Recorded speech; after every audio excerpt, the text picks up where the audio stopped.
இந்த வீடியோல எதுக்காக இந்த அம்மா அழுதுட்டு இருக்காங்கன்றத டீட்டெயிலா பார்க்க போறோம். அதனால வீடியோவை ஸ்கிப் பண்ணாம கடைசி வரைக்கும் பாருங்க. இந்த வீடியோல அழுதுட்டு இருக்காங்கல்ல, இந்த அம்மா பேரு செல்வி.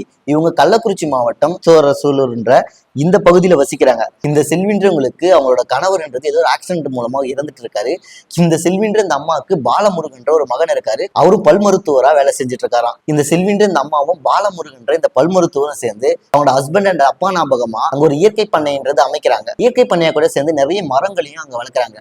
அங்க என்னென்ன மரங்கள் இருந்துச்சுன்னா மா, தேக்கு, மாங்கோகனி, பப்பாளி இது போன்ற மரங்கள்லாம் 10 வருஷமா வளர்க்குறாங்க. இது மாதிரி வளர்ந்துட்டு இருக்கும் போது அங்க மின்சாரத்துறையில இருந்து ஒரு சில அதிகாரிகள் எல்லாம் வராங்க. இதுக்காகனா தியாகதுர்கம்ன்ற இந்த பகுதியில ஒரு டிரான்ஸ்ஃபார்மர் வைக்கணும். இதுக்காக பாத்தீங்கன்னா இவங்களோட தோப்பு வழியா தான் அந்த மின்கம்பங்களை நடணும். இதுக்கு பாத்தீங்கன்னா உங்களோட தோப்புல இருக்க ஒரு சில மரங்கள்லாம் பாத்தீங்கன்னா இடையூறுகளா இருக்கு.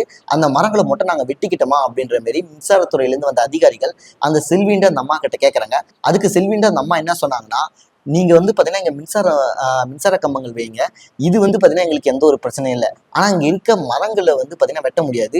இது பாத்தீங்கன்னா என்னோட கணவரோட ஞாபகார்த்தமா நான் வச்சிருக்கேன். அதனால இந்த மரங்களை வெட்டாம இங்க என்ன வேணாலும் பண்ணிக்கங்க அப்படின்ற மாதிரி அந்த மின்சாரத்துறை அதிகாரிகள் கிட்ட அவங்க சொல்லியிருக்காங்க. இவங்க மின்சாரத்துறை அதிகாரிகள் கிட்ட சொன்னதுக்கு அப்புறமா அந்த மின்சாரத்துறை அதிகாரிகளும் சரி இங்க இருந்து மரங்கள் எதையும் வெட்டாமையே இங்க மின்கம்பங்கள்லாம் நாங்க நடத்துறதுக்கான எல்லா ஏற்பாடுகளையும் பண்றோம் அப்படின்னு அவங்கக்கிட்ட நம்பிக்கை தர மாதிரியான வார்த்தைகளை பேசிட்டு அதுக்கப்புறமா செல்வின்றவங்களையும் பாலமுருகன்ற பல் மருத்துவரையும் அந்த தோப்புல இருந்து அப்புறப்படுத்துறாங்க. இவங்க கிட்ட பொய்யான வாக்குறுதியை கொடுத்துட்டு அங்கிருந்த மரங்கள் எல்லாத்தையுமே ரம்பத்தை பயன்படுத்தி வெட்ட ஆரம்பிக்கிறாங்க. வெட்ட ஆரம்பிச்ச உடனே அந்த சத்தத்தை கேட்டு செல்வின்ற அந்த அம்மாவும் பல் மருத்துவரான பாலமுருகன்றவரும் உடனே அந்த பகுதிக்கு மரங்கள்லாம் வெட்டாதீங்கன்னு அந்த அதிகாரிகளை தடுக்கிறாங்க. அப்ப உடனே காவல்துறை அதிகாரிகள் அவங்க 2 பேரையும் வலுக்கட்டாயமா அந்த பகுதியிலிருந்து வெளியேற்றுறாங்க. வெளியேற்றி முடிச்சதுக்கு அப்புறமா அங்க மின்கம்பம் நடறதுக்கு இடையூறா இருந்த எல்லா மரத்தையுமே வெட்ட ஆரம்பிக்கிறாங்க. வெட்டியும் முடிச்சிடுறாங்க. வெட்டி முடிச்சதுக்கு அப்புறம் அழுகுற மாதிரியான வீடியோக்கள் தான் நீங்க பார்த்துட்டு இருக்கீங்க. அந்த அம்மா அழுதுகிட்டே ஒரு சில குற்றச்சாட்டுகள்லாம் சொன்னாங்க.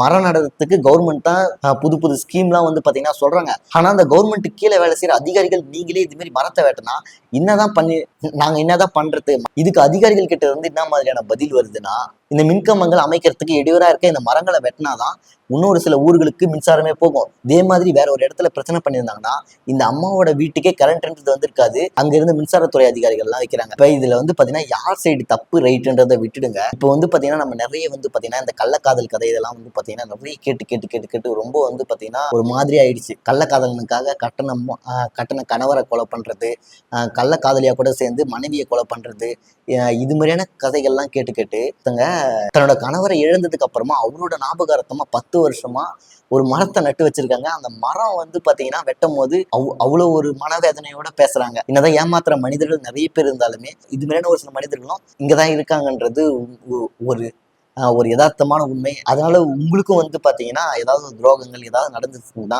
நல்ல மனிதர்களும் இருக்காங்க, அதே மறந்துடாதீங்க. டாபிக்கே எங்கேயோ போயிடுச்சுன்னு நினைக்கிறேன். இந்த வீடியோ எடுக்கப்பட்டது பாத்தீங்கன்னா 2 வருஷத்துக்கு முன்னாடி. இந்த வீடியோன்றது இப்பதான் பாத்தீங்கன்னா வைரல் ஆகுது. இந்த சம்பவத்தை பத்தி நீங்க என்ன நினைக்கிறீங்கன்றத கமெண்ட் செக்ஷன்ல சொல்லிட்டு போங்க. இதே மாதிரி ஒரு இன்ட்ரெஸ்டிங்கான டாபிக்ல இன்னொரு வீடியோல உங்களை மீட் பண்றேன். இன்னொரு வீடியோல பார்க்கலாம்.